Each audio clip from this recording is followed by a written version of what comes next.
हम संतोष पागल नहीं। छोड़ी तुम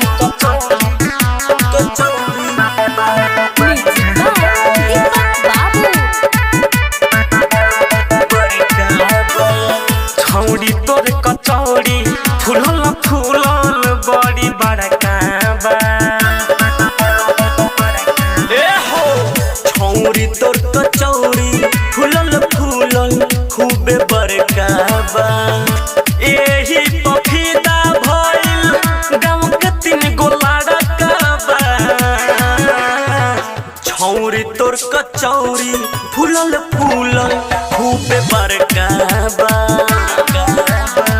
छौड़ी तोर कचौड़ी फूलल फूलल खूब बड़का बा। छौड़ी तोर कचौड़ी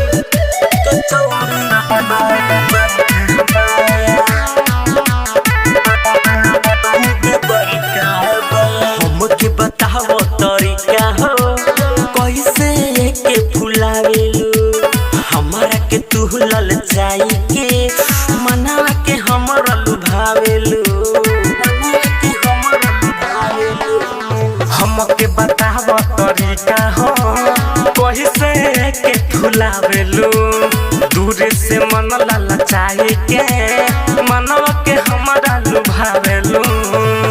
हथवा में जादू तोहरा लाके भइल बड़का बा। छौड़ी तोर कचौड़ी फूलल फूलल बड़ी बड़का बा। छौड़ी तोर कचौड़ी फूलल फूलल खूब बड़का बा। छौड़ी तोर कचौड़ी